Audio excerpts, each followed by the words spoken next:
La voluntad de Dios para mi vida. Por lo general, nosotros queremos conocer la voluntad de Dios y ese es un deseo que debe estar en cada creyente en todo el mundo. La pregunta es, ¿cómo lo hago? ¿De qué manera puedo conocer la voluntad de Dios? Yo quiero por lo menos indicarte el camino por el cual tú debes comenzar a caminar para conocer la voluntad del Señor. No soy un experto en la materia para decirte con lujo de detalles y tampoco quizás tenemos todo el tiempo para hacerlo. Pero vamos a comenzar en un pasaje bíblico que nos puede servir de fundamento para hablar de la voluntad de Dios. Está en Efesios capítulo 4, versículo 13. Dice así: hasta que todos lleguemos a la unidad de la fe y del conocimiento pleno del Hijo de Dios, a la condición de un hombre maduro, a la medida de la estatura de la plenitud de Cristo. Varios elementos salen a la luz en este pasaje. Lo primero es que algo que me va a ayudar a conocer la voluntad de Dios es saber lo que Dios espera de mí. Y Dios espera que yo tenga un conocimiento pleno del Hijo de Dios, una unidad de fe con mis hermanos y la condición de un hombre maduro, teniendo como parámetro o medida la plenitud de Cristo. En pocas palabras o en un resumen, lo que Dios espera es que la imagen de Cristo se refleje en mi vida, se forme en mi vida para que yo proyecte la imagen de Cristo en otras personas. Esa es la voluntad de Dios. La pregunta es, ¿cómo se ve eso en el día a día? ¿Cómo se ve eso en mi caminar? Comencemos por varios ejemplos. Imaginémonos que tienes un hijo.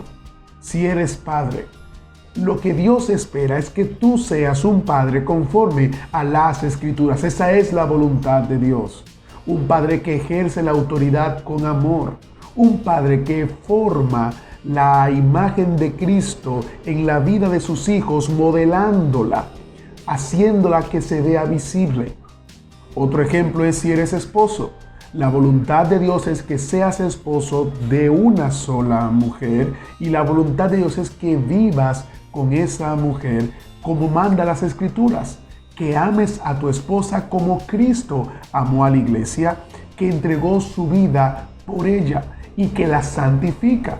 No solamente que proveas recursos a tu casa, no solamente que proveas dinero a tu casa, no solamente que te asegures de que tu familia tenga todo. La voluntad de Dios es que ames a tus hijos, que ames a tu esposa, que seas fiel a ellos en todo el sentido de la palabra. Pero también si no estás casado, ¿qué significa? La voluntad de Dios es que seas una persona que muestra a Cristo. Un ejemplo lo tenemos en el Salmo capítulo 1. La voluntad de Dios es que no te sientes en sillas de escarnecedores, sino que medites en la ley de Jehová de día y de noche. Que seas como árbol plantado junto a corrientes de agua que da su fruto a su tiempo y su hoja no cae. La voluntad de Dios es que obedezcas las leyes. Jesucristo nos dio como ejemplo que nosotros no debemos estar en contra de las leyes a menos que esas leyes vayan en contra de lo que dice las Sagradas Escrituras. En pocas palabras, el creyente debe ser un ciudadano modelo. El creyente debe ser un hijo modelo. El creyente debe ser un amigo modelo. El creyente debe ser un esposo modelo, un padre modelo, no el mejor de todos, pero estar entre los mejores. ¿Y cómo se logra eso? El pasaje que leímos de Efesios 4:13 nos invita a que eso va a ocurrir en nosotros cuando el conocimiento pleno del Hijo de Dios abunde en nosotros. Y en el contexto del pasaje habla de los dones y talentos que Dios le ha dado a la iglesia para formar a ese creyente, para formar a ese cristiano acorde a esa imagen y a ese estándar. En la imagen y el estándar no es lo que la sociedad espera de mí. Mi imagen y mi estándar es lo que Dios espera de mí. Y parte también de la voluntad de Dios podemos conocerla en los 10 mandamientos. Amar a Dios por sobre todas las cosas, amar a mi prójimo, no robar, no codiciar. no levantar falsos testimonios. Esa es la manera en cómo Dios espera que tú seas. Esa es la voluntad del Señor.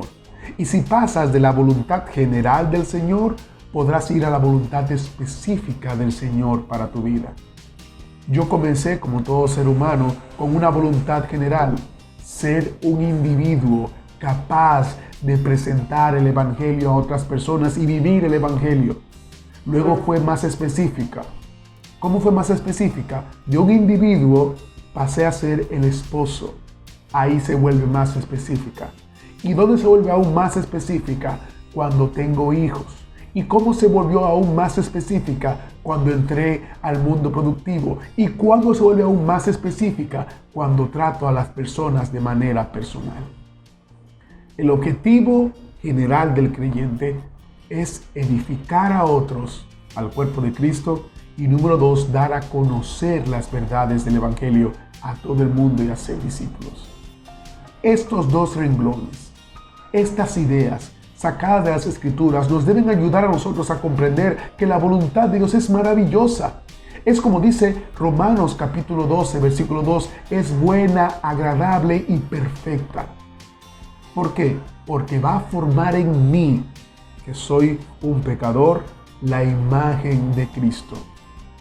Por tal razón, Dios va a moldearte a medida que vayas conociendo a Cristo en su palabra, a medida que vayas teniendo una relación personal con Él. Dios va a ir moldeando esa imagen y esa es la voluntad del Señor. Eso es algo tan maravilloso que si comienzas por lo general, Dios te va a llevar a lo específico y te va a hacer entender cuál es el llamado para tu vida, qué Él quiere que tú hagas. Y todo comienza con una oración. Todo comienza con la oración: Padre eterno, yo quiero pedirte que tú me muestres la voluntad que está en tu palabra para yo convencerme por tu palabra. Yo quiero convencerme de lo que está escrito ahí. Convénceme tú para yo conocer tu voluntad y pasar de la voluntad general a la voluntad específica. Tú me has llamado a ser como Cristo. Ayúdame a ser como Cristo. Tú has dejado el Espíritu Santo para que sea mi ayudador para ser como Cristo. Yo te necesito. En el nombre de Jesús. Amén. Todo comienza con una oración y todo comienza con una lectura constante de las Escrituras para que crezcas en el conocimiento pleno del Hijo de Dios. Dios te bendiga.